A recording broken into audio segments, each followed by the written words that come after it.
I'll be speaking on Sunday, um, Sunday afternoon about noon. So I hope you are able to tune in. I think we'll be live streaming it on the Judicial Watch YouTube channels and other social media on Facebook and such. And that's the afternoon. President Trump is closing out the speech a little bit after I talk. So it should be an exciting time.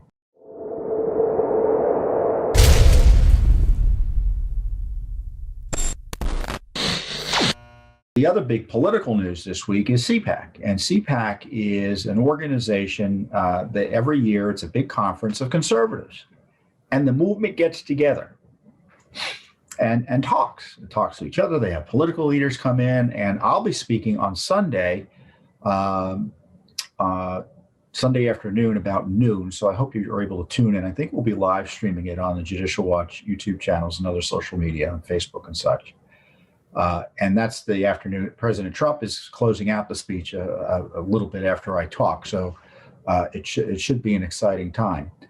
But CPAC is under attack by the left because CPAC is daring to ask questions about election integrity, right? And the left doesn't want any questions about election integrity being asked. They don't want any reforms of election law to make it more secure, elections to be more secure. They don't want more voter ID.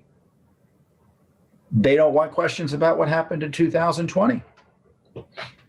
I mean, they're not satisfied that President Biden is President Biden. They don't want anyone to ask any questions about how the elections were administered in 2020.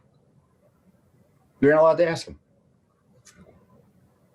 If I ask the wrong question right now, here and now, YouTube will take this video down. And who knows what the other or as offensively, they will label it with false information about vote by mail and things like that.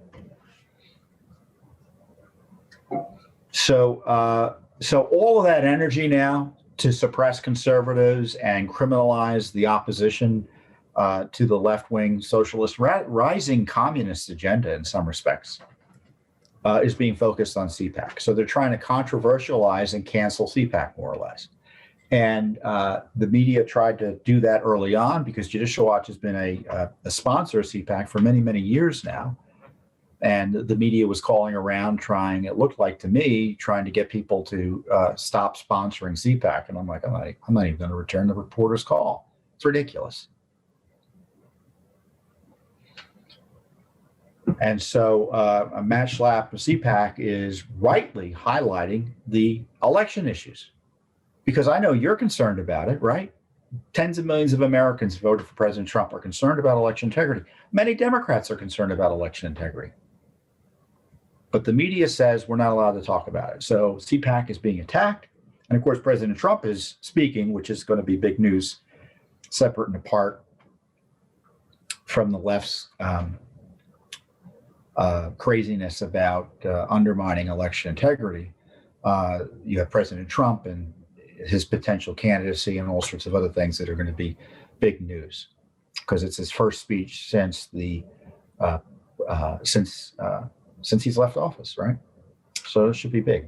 But what I'm going to be talking about is defending the rule of law. And I think it's worth summarizing again, because, those of you who follow me and follow this video and follow other Judicial Watch work, you kind of know where I'm going here. I've read our book, for instance, my Judicial Watch book, A Republic Under Attack. Just remember, Trump was targeted to protect Obama, Clinton, and Biden from being investigated and, as in the case of Biden, prosecuted. Trump is a crime victim. His civil rights were violated. Illicit spying on an American citizen is a crime. The sham impeachment was an abuse of him. Sham impeachment 1 was abuse of him and his civil rights. Sham impeachment 2 was an abuse of him and his civil rights. And in the center of this mess was the FBI and the Justice Department and the other agencies like Brennan's CIA. But of course, Obama and Biden in the White House there. So they were spying on him. They continued spying on him after he took over the presidency. And rather than pursue justice against the abuse that the Justice Department had been involved in, unsurprisingly, the Justice Department continued the abuse. And even when it was exposed, they slow rolled the release of information to protect those implicated. And John Durham, for instance, he's been out there for almost 2 years now, still nothing from Durham. They had one prosecution. In my view, that was even mishandled. And through it out at all has been Judicial Watch. We highlighted the corruption of the Mueller appointment, highlighted the corruption of the Mueller process before pretty much anyone else said or did anything about it. Remember, all the Republicans used to say, well, you know, I really respect Robert Mueller. You know, I trust Robert Mueller. I didn't trust Robert Mueller because Judicial Watch has been around the block once or twice. We knew what Mueller was about because we had a prior experience with his corruptly run FBI that he was responsible for. We knew what was up. So Judicial Watch had done its own investigations into Obamagate. Judicial Watch did its own investigation. We uncovered all the Clinton corruption, the consequences from which she was being protected by the Justice Department under the Trump administration.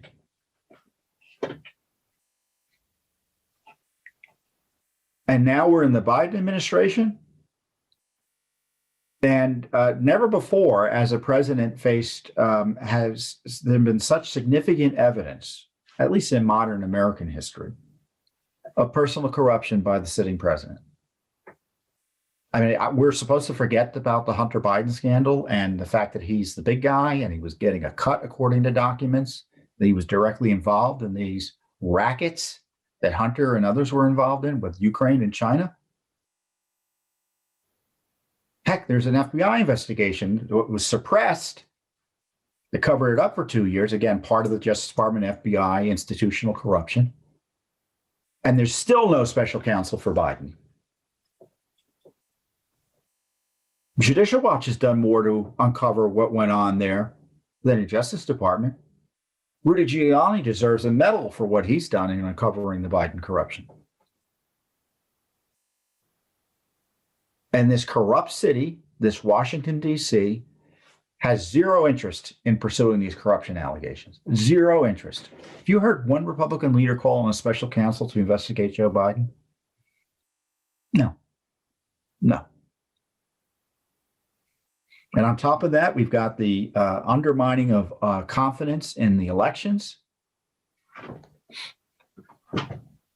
The Supreme Court, in an outrageous decision, in my view, refused to take up the Pennsylvania challenges about the way the Supreme Court in Pennsylvania and others improperly and unconstitutionally messed with the election processes. I encourage you to read Justice Thomas's decision, and maybe we'll put the link there, or his dissent for the refusal. Said it would be catastrophic if we don't get a handle on this. Who's responsible for running presidential elections? The state legislature under the court, under the Constitution, or others?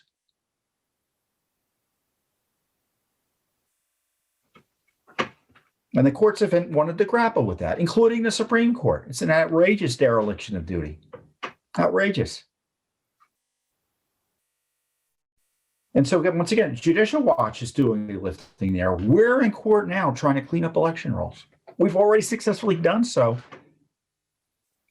in other states. In California, we had a settlement with California. LA County's in the process of removing potentially up to, I think, 1.6 million names. We shouldn't be on the rolls. State legislatures are beginning to pay attention, thankfully, on some of these election integrity issues.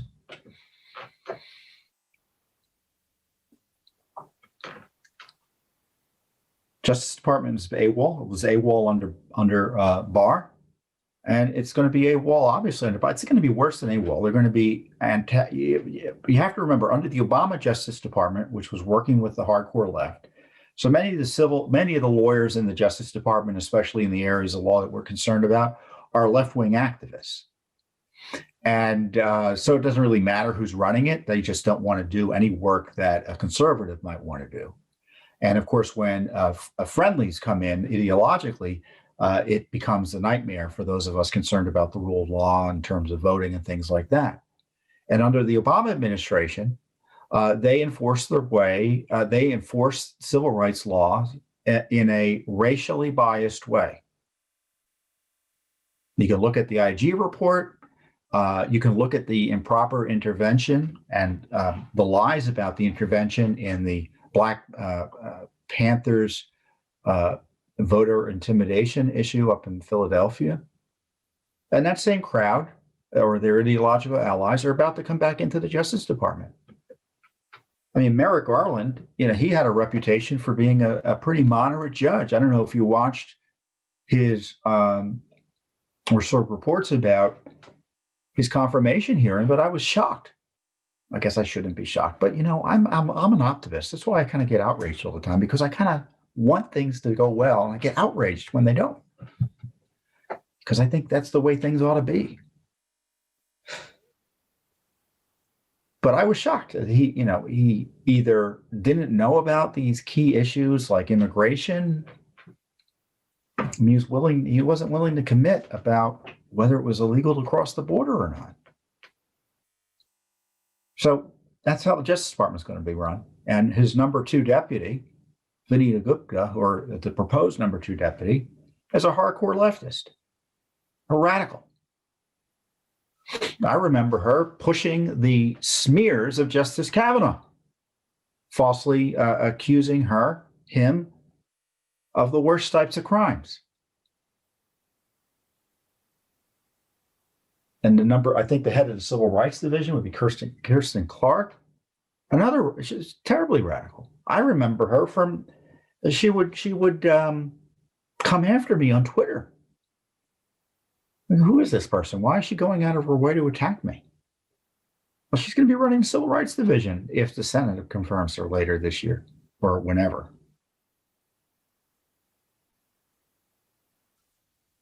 So what's the solution? Well, the solution is developing an independent civil society, and Judicial Watch is the leader in that regard. Because when it comes to highlighting the need to enforce the rule of law, whether it be on election integrity, government corruption, immigration, the Biden administration is trying to grant amnesty. They're not even waiting for an amnesty bill to be passed. They're just trying to grant amnesty in effect already, practically speaking. You need a group like Judicial Watch to kind of highlight these issues, investigate what went on, uncover it, pressure government agencies to either cease to stop doing bad things or to do the right thing. Amazing what that would be if that happened. Because we can't trust the Justice Department or the FBI. We can't. They've been involved in criminal corruption, in my view.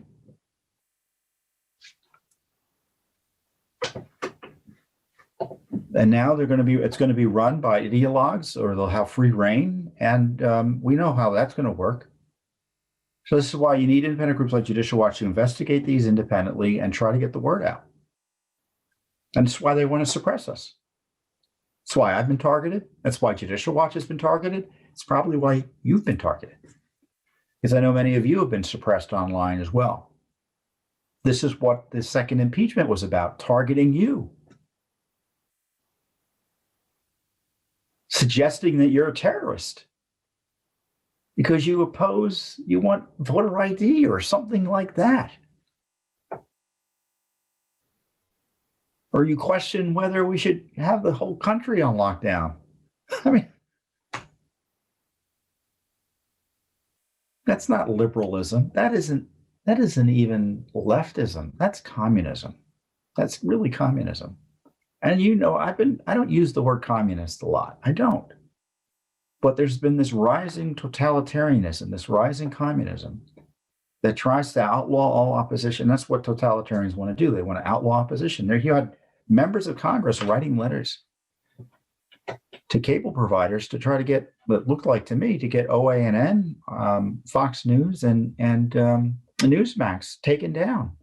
I've been warning about this for months. It wasn't about just taking Trump down and deplatforming Trump. It was about deplatforming everyone. Everyone who said something outside the state media complex. So that's what I'm going to be talking about. So I've been working on the speech, and I'm looking forward to visiting with you. If you're down there, I hope you're able to say hello. It's a big crowd, so sometimes I'm not able to say hello to everyone I'd like to, but I'm looking forward to CPAC this year. The left isn't going to keep us away, and the left isn't going to stop us from telling the truth. And I encourage you that if you follow Judicial Watch, you go to our website, you share your emails and your snail mail address, your home address with us, so we can keep in contact with you in case the left tries to deplatform us as well. Thanks for tuning in. Be sure to subscribe to our YouTube channel to catch all the latest news from Judicial Watch.